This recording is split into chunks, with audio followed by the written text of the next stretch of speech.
Tried to make a seductive face, but creepily I totally look just like Nicolas Cage.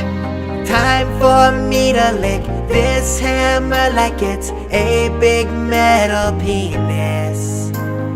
I'll lick anything for more attention. This condom looks delish. Once upon a time, before I was insane, I dated this Disney guy. Joe Jonas was his name, but he broke up with me. You're just way too creepy. Plus I found someone else, his name's Mickey. So I wrote a song about his stupid ass, then found this guy named John, but that was over fast. If you don't marry me, I will pull out your teeth. You're totally crazy. No. Yes. No. Yes. Maybe. He hit me with his guitar, and he said that We are through. just you wait until I write a song about you. Here in Shanghai with Bart Baker. We're kind of neighbors in LA. We're going to do a podcast back then. And I'm kind of glad I waited because I got to spend a week here in Shanghai. We got to hang out a little bit.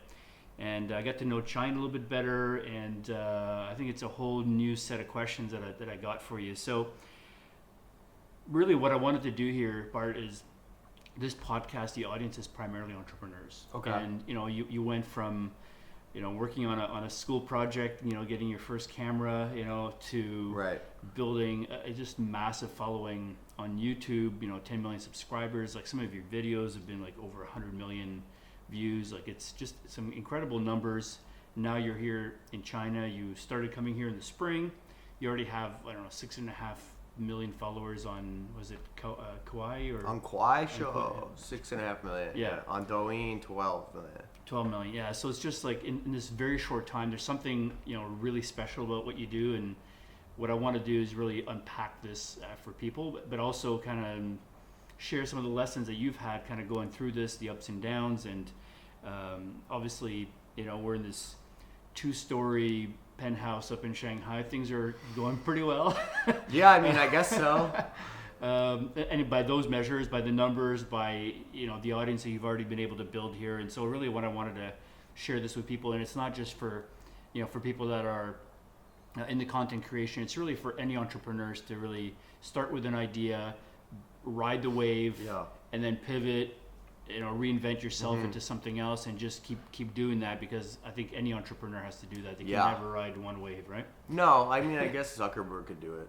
He can ride just Facebook. He'll be okay.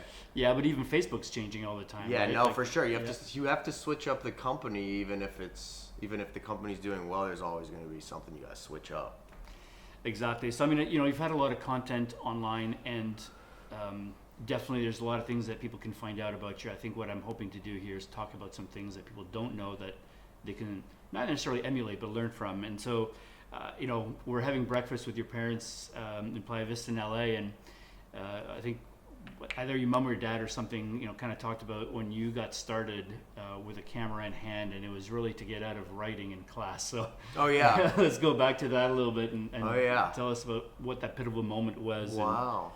That was, my dad got a video camera. I remember I wanted one, so he bought one. It was like one of those little mini VHS cameras, so you had to put a little thing in a bigger VHS, and everything was edited in the camera. It was so horrible.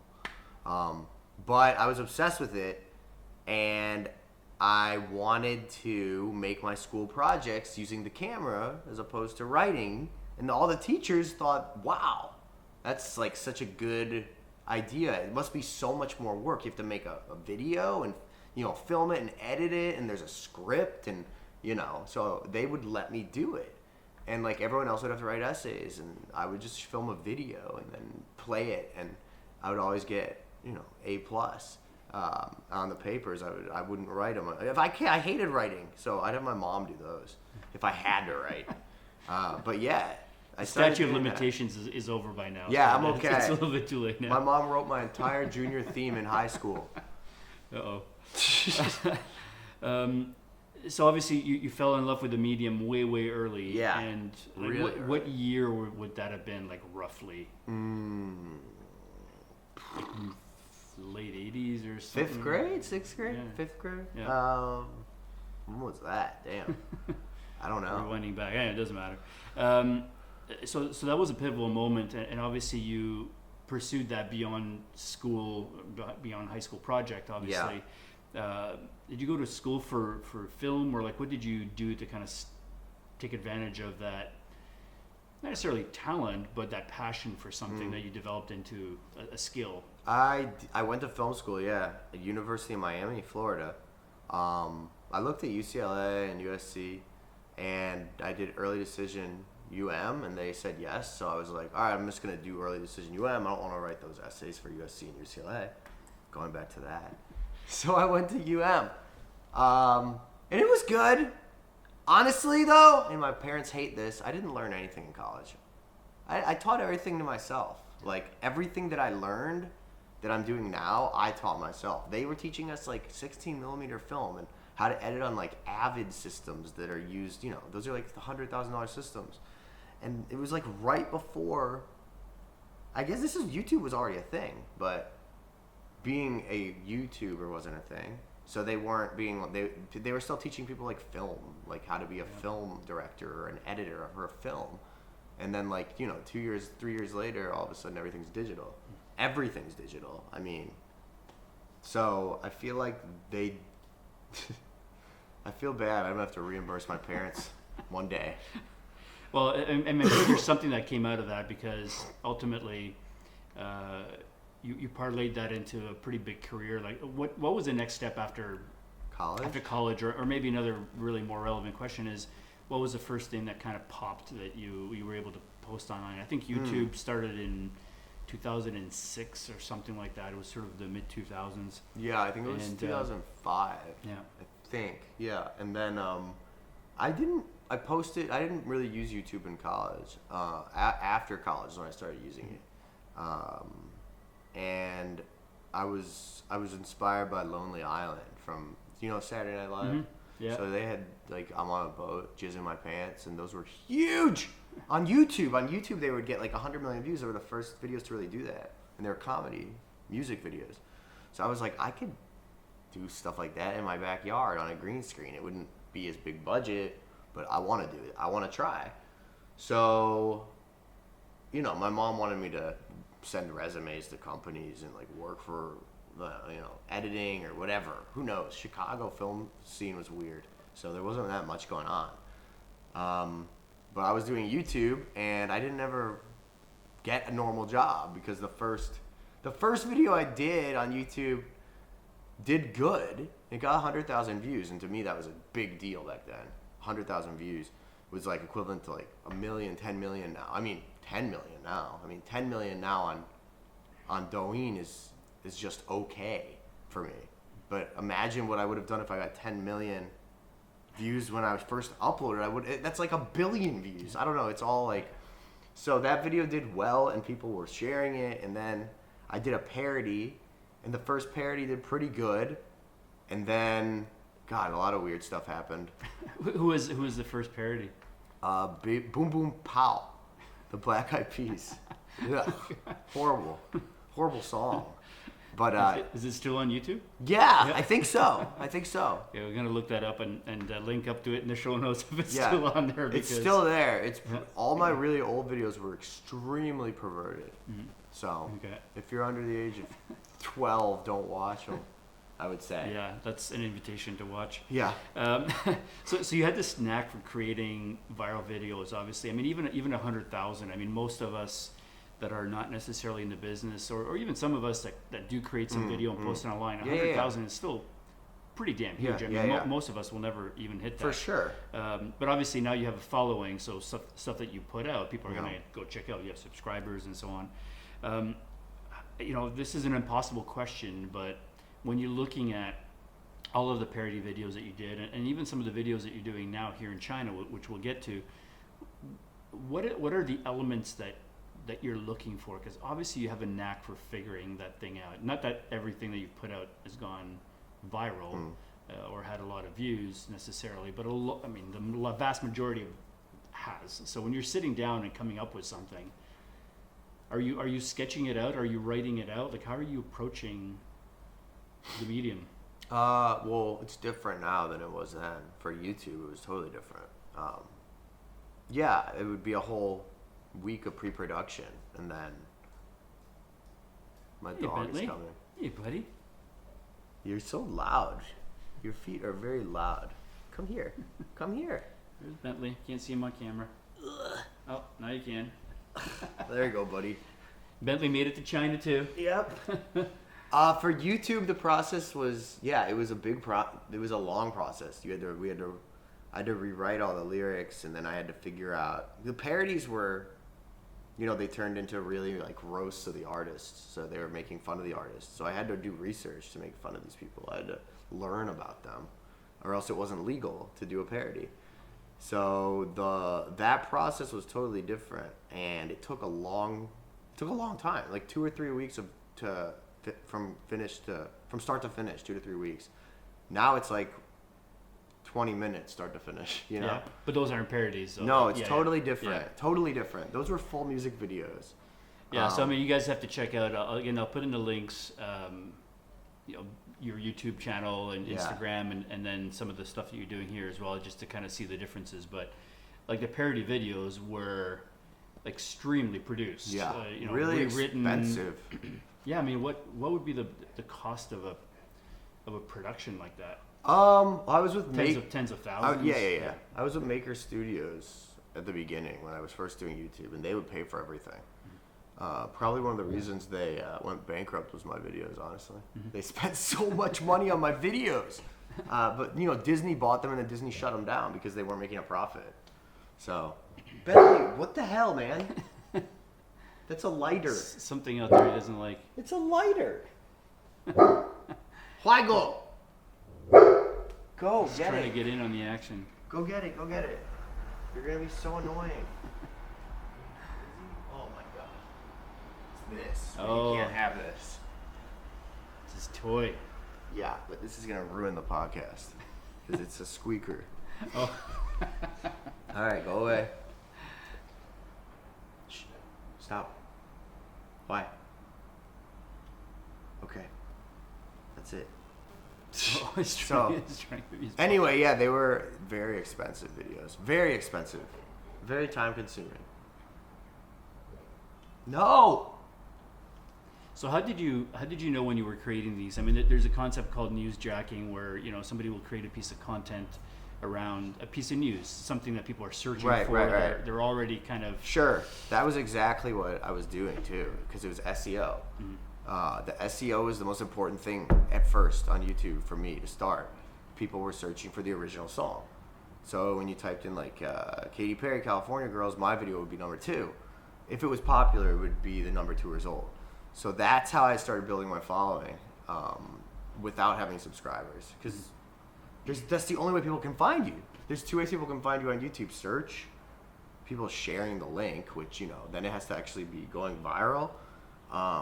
Or websites pick up your video and share. Yeah, sharing. That's basically sharing the link. Now you can also promote videos. Certainly, I mean, You people can do pay. that. You can pay. Yeah, it doesn't work that well. Okay. Usually, you can pay to get views, but you won't build a following. Yeah. Okay. In my experience. Okay. So it's all been organic, and I think you're doing that organically here as well, which is Yeah.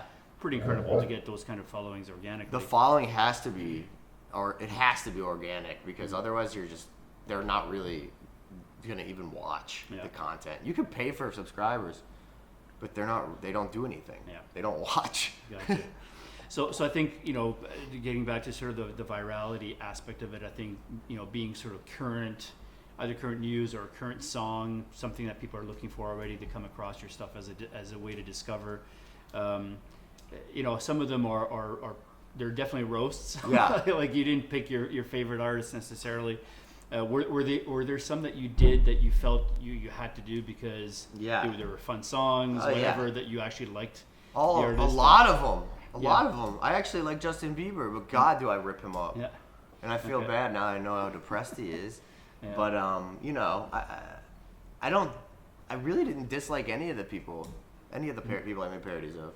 It was just that's what parody is. Yep, that was So the game. I had to find reasons to make fun of them. So for some people it was really easy. For some people it was hard. Taylor Swift, very easy. She's the one person who I really don't care for. There's something about her. I really am convinced she is the devil. It's certainly a recurring theme in a lot of your parodies of Katy Perry. Taylor. She is evil. So, obviously YouTube is, you caught that early, which is probably another lesson. Pretty early. Everything early. It's hard Yeah. to catch it early. But Facebook, I was going to ask you, so we're going to get to a little bit of, touch very briefly on YouTube and kind of what happened, how, certain performers, they lost their status, their ability to generate revenue and so on. Yeah. So I don't want to go down that rat hole too much, but it's worth talking a little bit about, just for people to get a sense for how fragile a business can be when you're riding on one platform. Yeah. So tell us a little bit, what happened with YouTube, why you think that happened, has that been kind of rectified, but ultimately how do you learn from what happened there now that you're different environment? Well, I mean, basically what happened on YouTube is every advertiser left a couple of years ago because they found out that their ads were being played on everything. ISIS, decapitation videos, child pornography, Coca-Cola and all these people are like, they got tipped off to check this out. And they're like, are you kidding me? So every advertiser left YouTube for a period of time. They all left. And everyone's revenue dropped, like literally from like this much to zero, almost $1. Like it could be $1 a day. You could be making $3,000 a day and then go to $1. That's how bad it was. Wow. Yeah, and it was all their fault, And then the creators all got punished for it. So, turned out that to rectify it, everything that wasn't family friendly, they had to start removing from the site or not allowing to have ads on it. And family friendly, like kids playing with Nerf guns is not family friendly because that's a gun. It's like a kid playing with Play-Doh's okay. Wow. So all my videos were considered not family friendly. Which is kind of ridiculous because they're not, they're not violence, they're parodies of music videos. No. I wouldn't see that and kind of go, wow, that's, pornography or violence or guns or anything like that. No, they're still, it's still bad even now on YouTube. It's really bad. They're still way too overprotective about it. So, I mean, an alternative would have been to have advertisers be able to target the type of content. Because certainly, I'm sure some advertisers would want to be associated with what it is that you do. More digital first, Sure. Sure. Not Coca-Cola. But, Yeah, you would have to. The thing about YouTube is you can't pick and choose the advertisers. Right. So if your YouTube revenue source was, Bentley, shut up.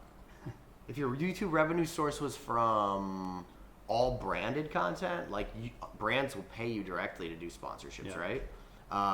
Then you'd be in better shape as opposed to just relying on AdSense, right? Because you can't control that at all. So was that an option that you looked at? It's an option, but it's still. Even I don't know what the deal is, but even all those companies were like, we're too worried about it. It's YouTube, and now YouTube made it into this huge thing, so they didn't want to be doing advertisements with anyone who wasn't a kid playing with slime. So what were your options? Because I think a lot of people don't kind of understand it. When you look at the parodies that you did, there were a ton of them, 5-6 years ago. Then you did a few more sort of 2 years ago or so. Then it kind of drops off, and I think that kind of explains to people, ultimately what happened, because the cost to produce these things was a lot. Yeah. The companies that were maybe funding them originally, went bankrupt or left. The revenue dried up because of the advertising. Right. And so creating these things that people loved was kind of impossible. And so, what are the options that you looked at? I mean, obviously, Facebook videos is huge. Facebook, Things like Twitch. Obviously, that's live, so maybe that's less relevant. So, ultimately, what are the choices that you looked at, and why did you not go down that path? Let's talk Facebook, for example. Facebook. Oh, it was Facebook. I just hate Facebook. It was already at that point. Facebook had already turned into you have to pay for your audience to see it. So it's like, why do you have millions of followers if you have to pay for your followers to see your content? Right. It didn't. So it seemed like all of them felt like we're getting into another YouTube situation here. Like Facebook's already totally controlling everything. There are no ads on Facebook. There are now, and they're horrible, awful, low, really bad. And same thing. Like they have to do now what YouTube's done, and everything has to be totally clean. Even worse on Facebook and Twitter. Yeah, because even on Facebook, you might be able to target an audience, so they have really good targeting capabilities. I mean, I have advertised on Facebook here and there, but you cannot associate your content with a specific brand, or sorry, your advertising with a specific brand, or omit, right? So you still don't have the targeting capabilities to allow somebody that wants to advertise around your content. Yeah. You know, like a really new up and coming urban brand that, you know, wants to be cool and be part of the music scene and all that kind of stuff. They can't do that. Yeah. Unless you do a deal directly with them, you know, product placement, product mentions, which I think is some of the stuff that you're doing here. So let's switch gears ultimately. So you're sort of in this situation where, you know, the YouTube revenue has dried up. Really can't afford to make those videos anymore. Right. And what happens? You get an email from China. Yeah. This was after like 2 years maybe of just like just being like, how am I gonna deal with this? I was finding other revenue sources outside of YouTube, but I knew YouTube wasn't a sustainable career path. I mean, it seemed like everyone was in a bad situation. Shut up, Bentley! You're so loud. Jeez, so annoying. You can't have this. So anyway, I can throw it downstairs. Then he'll just squeak. You'll hear it. Oh yeah. You will hear it. This is the loudest thing you'll ever hear, and now he knows where it is. So anyway, for 2 years I hated my life. Honestly, it was bad. Bentley, you gotta stop. Sorry. I've had cats in my podcast and all sorts of things. Okay, enough. He loves that thing. Yeah. Sit down. Here, bite my hand. You can't squeak it. So after 2 years, and I was going through mentally, it was bad. I was in a really bad spot. YouTube ruins people's mindsets. It's crazy. I mean, you heard about that girl that went to YouTube and shot the place up. Mm-hmm. I mean, that's an extreme case of somebody who was being censored by them. So explain a little bit, sort of, let's dig into that a little bit, because, is it that, you're creating content, you're creating good content, it's taking off, people are watching it, you're generating, That's okay, I can edit it. Yeah, Don't let him have that. Take that with you. Don't let him eat it, though. He'll squeak the shit out of it.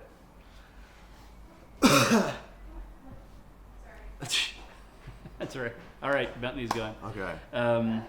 That you're basically, you're generating a ton of revenue one day, having fun, creating content. I mean, it was probably a blast creating these things. Yeah, I loved it. And all of a sudden, and all of a sudden the bottom falls out. Nothing you can really do about it.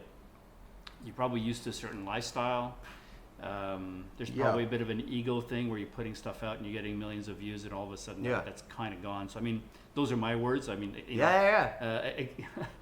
dig in a little bit deeper and kind of share, what you and some of the other YouTube stars kind of were going through when that bottom fell out, where people had borrowed money against future revenues. There's probably all sorts of things. Yeah, who knows? I mean, I know that some people lost their houses and really serious stuff. I didn't have it that bad because I had money saved, luckily. Yeah. But I mean, it was just it was like everyone was depressed, and nobody knew what was going to happen the next day, and channels that were getting millions and millions of views were making no money, and channels that were getting hundreds of millions of views are now getting 500,000 views because they decide that their content's not family friendly or whatever. Right. So it totally fucks with your head. I know a lot of, it's still bad there. A lot of my friends who are YouTubers are they won't leave their house. They're like depressed all the time. They're alcoholics. It's crazy. Yeah. It's like, Jesus, Yeah. why are you keep doing it? Because you feel like you're stuck. Yeah, exactly. Once you built something that big, you feel like you're stuck, and you don't want. It's like you're. You want to be able to go back to that. Yeah, right? you want to be able to. You're like, I did all this work, and I built this, and now it's totally like falling. It's like falling out from underneath, because of the company that's the person that's people that are running the company. You have no control over it. So the other crazy part of that ultimately is that it's got to hurt their own revenues as well. Yeah, right? Like, definitely. But Yeah. what they're doing now instead is paying people more who make content they like, and then taking away all the ads from people like Right. me who make dirty content, parodies, so dirty content. So you get an email from China. You're going through this. It's been a couple of years where you're sort of down in the dumps, and even that initial email was a little devious, I think, from what you'd explained to me. Yeah. I don't know if you want to talk about that. I mean, but- long story short, this email was in my spam folder, and it was like, I've gotten emails from China studios before, and this one was like, hey, we think that you would do really well in China social media, and I was like, what social media? I thought there was just like Youku or whatever the heck that thing, and they're like, no, like that's old. They're like, look at all these new platforms. There's Douyin, there's Kuaishou, Weibo, obviously everyone knows Weibo's like the Twitter here. And I was like, oh, that's cool. Like, how do you grow people? Why should I trust you? So they sent me like a deck, and it's like people they've worked with, and it was like, we grew this channel to this big, American people. I'm like, seriously? That's a lot. So I was like, whatever, let's try it. I'll try it. Let's see what happens. So originally they were gonna repurpose my YouTube content, but I decided we should make videos just for China. So we came up with a concept of singing, because my background was in singing and video, so this was easy for me, and changing lyrics. So the concept was taking Chinese hit songs and translating them to English, because that's so different to China. They know their songs are not in English. So we tried it. I put up a video, and it got 6 million views in an hour. And they text me, and they're like, hey, you're famous in China now. I'm like, what? And I look, and I had 200,000 followers in like 2 minutes. And I was like, this is bullshit. You guys are buying followers. This can't be real. I'm like, no, this is real. This is and China. that was like this spring or something. Like, it wasn't even that That long wasn't ago. long. That was 7-8 months ago. Yeah. 7-8 months ago. Yeah. I was like, this can't be real. And they're like, no, this is China. This is Douyin. There's 800 million people on this app. Like, getting 200,000 followers from a viral video is nothing. If you can get really... I mean, like, my biggest videos on Douyin get like 60 million views in 2 days. It's crazy. So I was right then and there, I was like, I'm done with YouTube. I'm done with all American social media. I'm going to China. So I just started focusing just on the China social media. And thank God I did. Because it really is working out well. I'm like the first American influencer who is at this level. So it's a good place to be. Very early. Yeah, well, that's the other early part of it is pretty key. A bit lucky. Well, not lucky, obviously. They reached out to you because of the following you had, but still it's a bit lucky.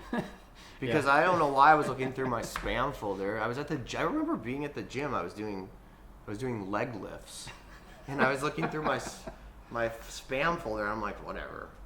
I'll just say okay, let's try it.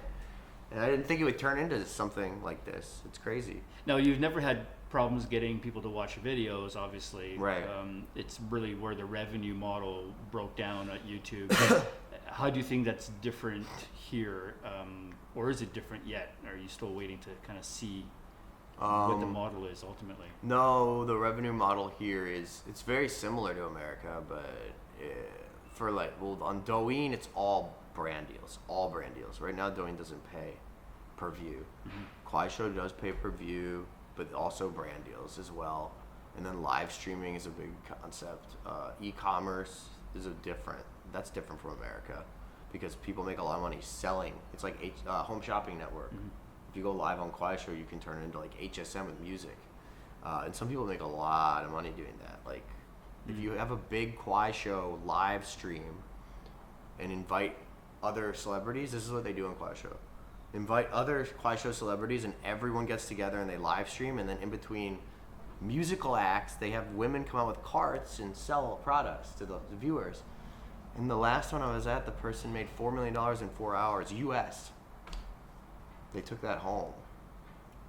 Wow. Yeah, so e-commerce here is huge. People really listen here. It's a little, in America, I feel like they don't care about what influencers are doing, or the ads don't work. Here the ads work. Here the e-commerce works. Tell me if this is accurate or not, but I mean, I think people think influencers is sort of a passing fad. That they're kind of here now, gone tomorrow. Maybe they're a little spoiled, you know, like so they may not necessarily have. Obviously, it's still a big market. I know a lot of agencies that are 100% focused on the influencer market. So it's not like it's an invisible market, that it's not there at all. But it feels like there's more credibility here when you're an influencer to actually move product. Oh, definitely. And there is a big difference between, there's still a difference here between, there's many influencers and then there's celebrities and there's stars and mainstreams, like actual like superstars. And it's really, the line is really blurring at this point because people aren't watching TV here. People don't watch movies. They watch Douyin and Quiet Show. That's it. That's what they watch all day, every day. I walk around, I'll look at anyone sitting there at their phone. It's social media. Yeah, so, and you've been recognized too. A lot. Just kind of crazy. Yeah. So, you know, obviously there are more platforms. There are more ways to monetize. Because I was going to ask you, really, you know, if something changes, are you more or less vulnerable here? Obviously. Same way. Yeah. I mean, there's always that problem, right? So, if you rely on if you have a platform, then there's always something that can happen. I mean, it's China. I could get banned here if I did anything against the government, illegal, marijuana, any type of drug. You know, you're gone forever. Yeah. But if the Chinese people like you and you like them, and you have no issues, there's usually not going to be a problem. If anything, it's gonna be good, only good. I mean, obviously there's always going to be struggles, but it's just you just have to be on good behavior here. And obviously some of these platforms could disappear. Yeah. Who knows? But at least there's a few of them, right? Like There's I think, a few of them. before you really had one, maybe two, but even the Yeah, other well, ones didn't YouTube have- was really the only one with a revenue stream. Yeah. You know, the thing that I'm doing here now is, since the singing is such a big part of my content, is we're doing shows. So that's an income right there. Actually, shows are a much bigger income than actual music sales or anything at this point in America and China. Yeah. No, you were up on stage with like one of the top singers in China or Northern China or something. Northern China, yeah. Like, Zhong Peng. how did that happen? Because that looked like a massive event. That was a lot. I Huge think show. there's 10 million live people watching. Yeah. They just he found my video on Douyin and he invited me to his show. He's like, "Well, let's come to my show and perform with me." And I was like, "Okay." So, and then he released that song on the radio with me and him on it, and it went to like the top 10 in North China. Wow. Yeah, so that was good. That was good. Now you're doing a ton more content that's just sort of funny skits, you know, eating fried chicken feet. Yeah. You know, Yeah. Like stuff like that. Like what is really sticking? Is it sort of the more comedian part of you? Is it the more singing part of you? Is it mixing the two together? The thing here is, it's mixing, I think. Like, the thing here is that you can't just do one thing. You're not going to keep growing. Like, a superstar here does everything. It's act. You have to be able to act. You have to be able to sing. You have to be able to host. You have to be entertaining in all aspects of entertainment, or else they'll lose interest. So we do a song video, and then we'll do a comedy video, and then we'll do a food video where I'm hosting it, and then we have to switch it up back and forth, because we found out that when we just do songs, after a while people get bored. Even though they're good, they want to see different things, but you can't do too many different things, or else people will be confused. Yeah, so obviously you're working with an agency here that has done this before. They kind of know the market and they guide you. Yeah. You have an office, you go to a studio every day, and They and help. work on the stuff. Yeah, so they kind of help guide that. Yeah, they know. Like if we do a comedy skit, I don't know what's funny here as much as they know what's funny here. They know what's funny to the Chinese audience, especially if a foreigner is doing it. You know, so we're doing all this like comedy about a foreigner in China, and it's like how day one as opposed to the next year, and how much that person will change. Yeah, you did one about, so here you have to like separate your garbage, and it's really very complicated. confusing. You know, like dry organic foods versus wet organic foods. It's like chicken bones would be dry, and like pork would be wet. And there's recycling, and there's garbage, and like it's confusing, right? So you did one of those, and that one huge. Like 40 million or 60 million or something? I think it's like 55 million now. It did 40 million in like a day. I was like, what? I was like, ew. It's crazy. And I'm speaking Chinese the whole video too. Yeah, so you're learning Chinese. I know you're using Duolingo. Do you Duolingo. have a teacher? I hear you practicing quite a bit with just people in general. Yeah. That helps because when I go to the office, I can actually practice it. There's so many words that have like 17 meanings. I mean, that's the same for English, but we don't think about it, right? So it's probably more here. So yeah, I need to be like, you actually use it with people, or it's still so confusing. So what you know, I talk a lot about mindset, and usually in the entrepreneurial circles, mindset is, you know, it's discipline, it's setting goals, it's sticking to those things. But when I think of mindset in you, I think of something a little bit different, which is you go all in. I mean, even when you're on camera, you know, I don't know if you're self-conscious internally or not, but viewing it, you know, through the screen, you're just pulling out all the stops, you know, to be dramatic, to be funny, to be entertaining. But it feels like you think like that as well. Like when you decided to come to China and just actually move here and get, you know, the permits and, you know, all of that kind of stuff, like, did you go back and forth on it a lot, or just it's like, this is the right thing? Nope. Yeah. Not at all. After one trip here, I was already looking at apartments and figuring out when I was going to move. It was just, I don't know, you know, I've always have an instinctual feeling about certain things. I knew I had to do YouTube. I turned down lots of big jobs because, you know, I was getting like 6-figure offers to edit for like Jerry Springer, and I was just like, no, I don't want to do that. Or edit commercials, like $200,000 a year. I'm like, no. Edit video, like just on your in Chicago. And of course, my mom was like, that's great, do that.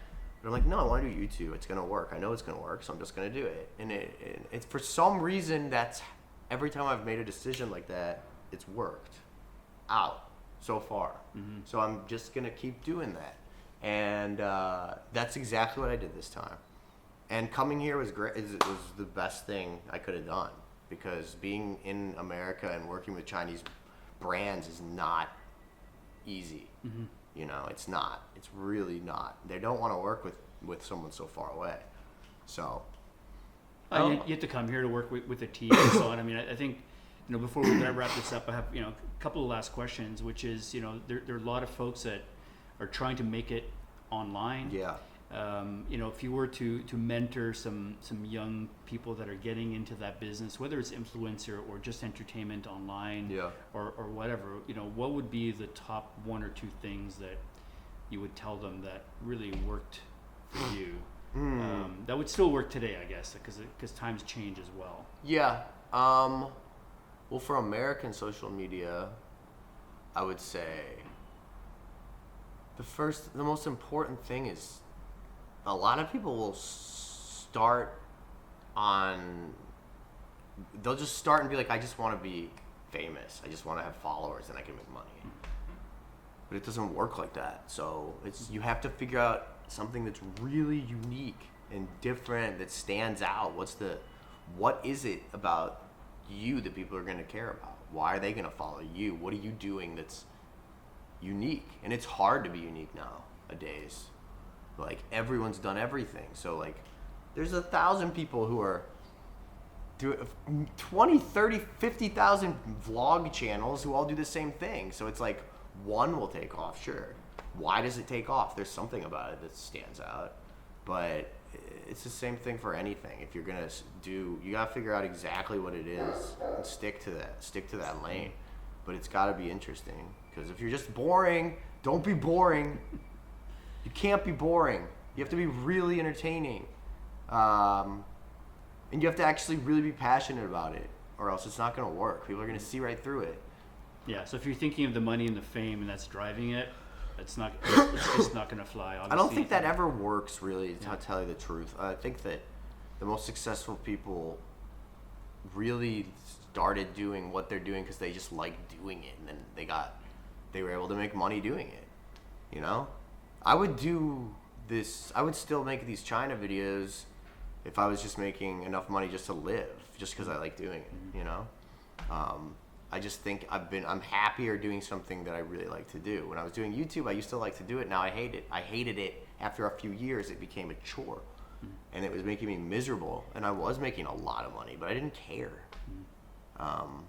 So it became your shtick, and you had to stick with it until I mean, maybe that's the best thing that ever happened in the end. Yeah. No, maybe was for the bottom to fall out as much as it sucked, right? Everything happens. You wouldn't be here. I didn't think this. Everything happens for a reason. I never thought that was true, but now I'm starting to feel like it has to be true, because this is way too.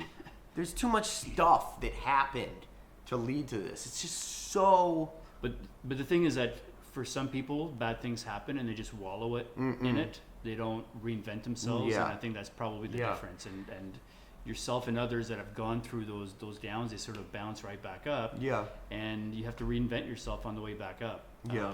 So you wouldn't have been here had that not happened. But Not you true. you had to have a bit of luck, take some action, take the chance to be here. People thought you were crazy. I know your parents were kind of worried about it. Still, I mean, they're gonna come here My mom is. for a couple of weeks. I think she'll feel okay when she comes into this place. But who knows? People don't. A lot of people just don't get it. Like China, right now especially, it's like the trade war. It must be so horrible there and dangerous, but it's like the safest place in the entire world.